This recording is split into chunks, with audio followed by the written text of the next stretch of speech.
Olá, olá, tudo bem? Hoje eu queria falar sobre os meus investimentos, né? Nesse mês de maio agora eu consegui de dividendos 438. Para mim foi uma conquista, né? E conforme eu vou mostrar, né, nas imagens, tem sido uma crescente, né?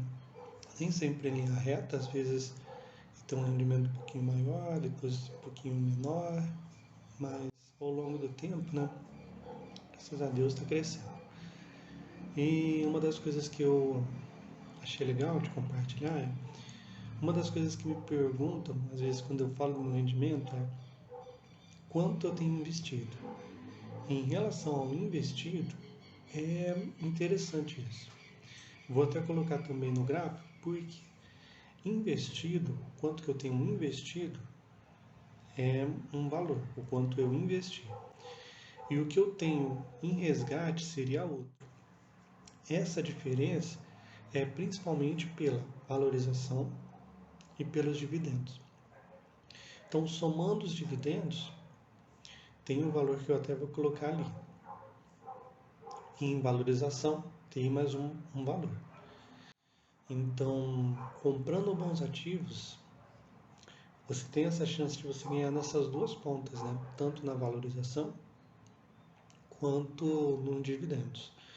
Claro que depende do ciclo do mercado, porque tem momentos onde o mercado inteiro vai cair e não tem muito o que fazer, né? Por mais que você compre ativos um pouco mais seguros, eles costumam cair talvez menos, mas costumam cair. Tá? Esse é um ponto na renda variável, né?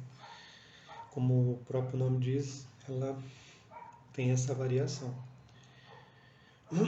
Mas isso é interessante porque eu acho que é uma oportunidade para falar um pouco sobre os FOFs. O que é FOF? São fundos de fundos. Quando eu comecei a investir, não me engano, em 2022, uma boa parte da minha carteira era em FOFs.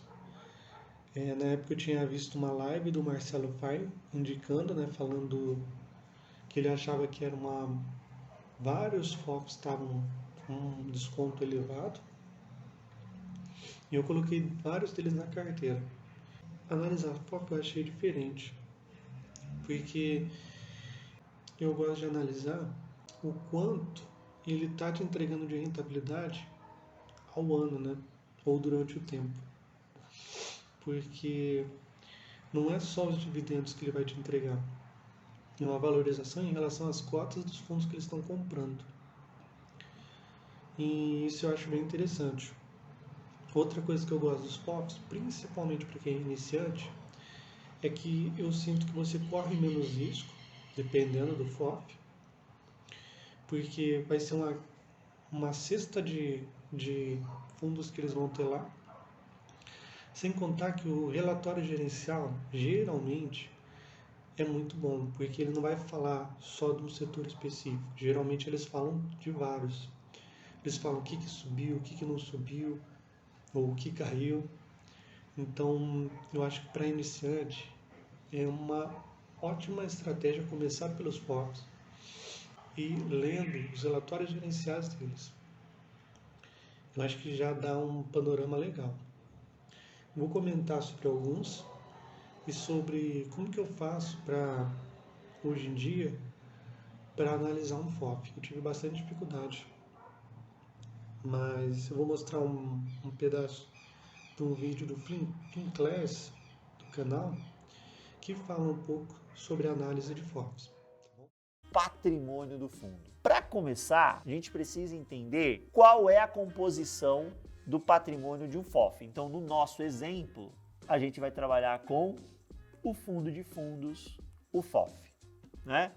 Como é o VP? Lembra o que é VP? Valor patrimonial. É o valor da cota sob a ótica contábil. Contabilizei todos os ativos e passivos do fundo, dividi pelo número de cotas, tenho lá o meu valor patrimonial da cota, né? Como é composto o VP de um FOF?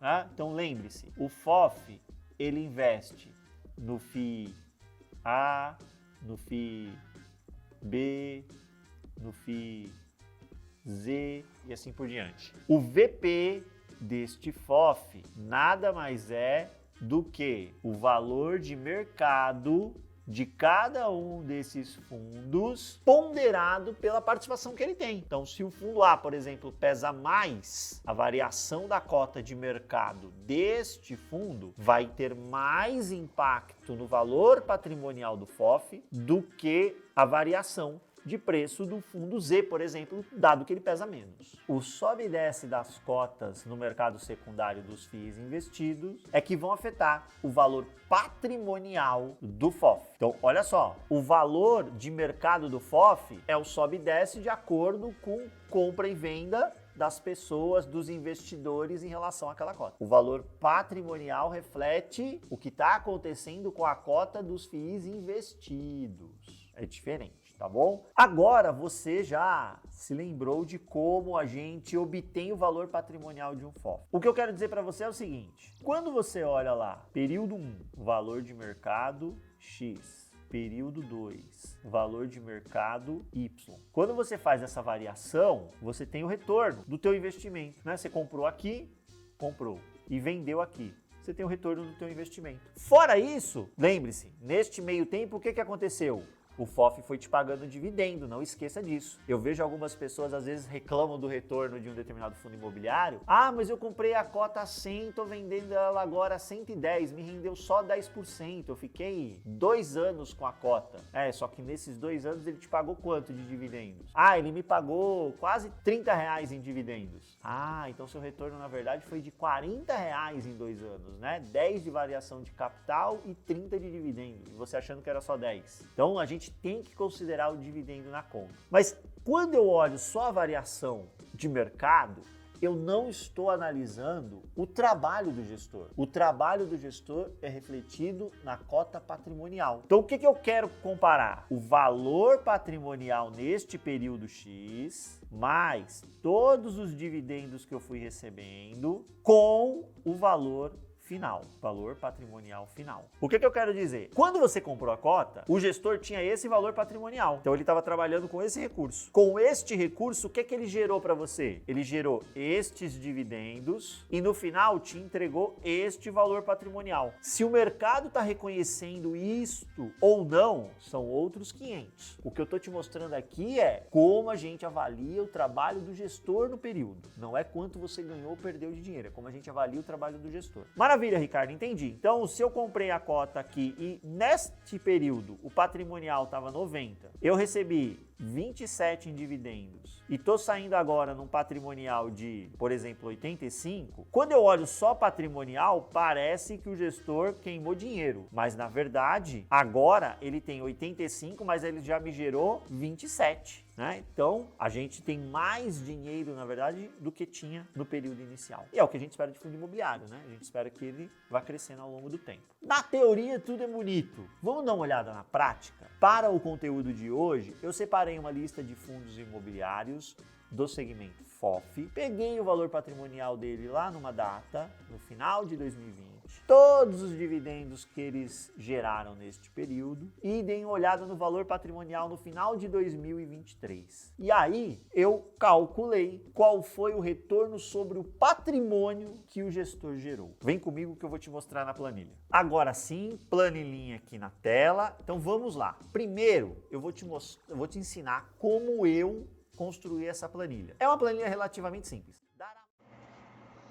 E baseado nas dicas que ele dá, né, que o vídeo é muito bom, eu até coloco o link aqui embaixo para quem quiser interesse, que eu já tinha aprendido a fazer o preço teto em fundo de investimento imobiliário, né, de tijolo e de papel. Mas eu estava com uma certa dificuldade de fazer uma análise nos FOFs.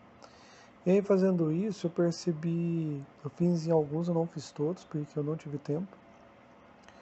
Então, tem alguns que realmente não deu tempo de fazer, tá? Aqui eu juntei FOF, Hedge Fund, eu juntei tudo aqui em uma salada para conseguir analisar principalmente o retorno do VP, do valor patrimonial. Porque o mercado nem sempre vai ser eficiente, né? Então, se você vê pelo retorno do VP, tem alguns fundos que se destacam, né? Então, esses é interessante, se tiver desconto, né? Para mim, na minha estratégia, eu comprar. O RINV, ele se destaca, mas é um fundo novo, ele é um pouco mais arriscado. Então, eu até já tenho ele em carteira, mas eu vou até colocar aqui que um pedaço do relatório que ele pode investir em vários ativos, né? Acho que tudo que é possível colocar dentro de um fundo de investimento imobiliário está lá. E uma das coisas que ele pode fazer é o day trade. E tem um risco assim, eu considero, né, que tem um risco um pouco maior. Eu não sou analista, eu não tenho competência técnica para fazer sugestão de compra e venda de ativo. Então, tudo que eu estou falando aqui é de uma forma didática o que eu estou fazendo. Infelizmente, é muito difícil fazer tudo isso e ter o trabalho secular, né? Então, por exemplo, eu não consegui fazer de todos porque, infelizmente, não dá tempo. Não tive tempo. E eu só fiz de 2023 2024 pelo mesmo motivo. Eu queria ter feito antes, só que o RINV e tinha mais um fundo que eu tinha interesse, acho que era o Navit, que eles são recentes, então dificultou eu pegar anos anteriores também.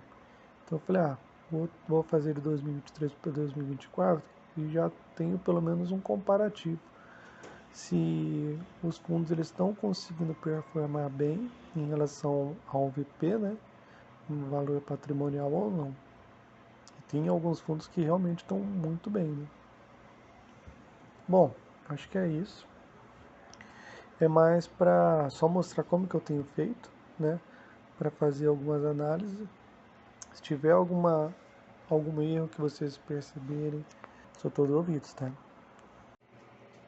E uma coisa que eu já ia esquecendo de falar, é sempre bom, se você for analisar os FOFs também, iniciante, olhar as posições que eles têm, né? Principalmente as maiores, porque significa que o gestor profissional colocou aquele fundo em carteira. Às vezes foi pela valorização que ele achou que tinha, né? Pelo desconto que às vezes existia, né? Às vezes é porque é um fundo um pouco mais seguro, então ele quer um pouco mais de estabilidade, né? Então é sempre bom ver, principalmente se essas posições se repetem, né? Se você vê 3 fundos com a mesma posição ali, você já pode dar uma olhada naquele fundo específico. São gestores profissionais que estão analisando, né? Então vale a pena também olhar isso. E 2 FOFs que eu sempre gosto de dar uma olhada é o CAFOF e o HGFF. Esses 2 FOFs são bem legais, porque o relatório gerencial deles sempre tem algumas informações do que o gestor está pensando. Se gostou, curta, compartilhe, se inscreva no canal. Um ótimo dia. Tchau.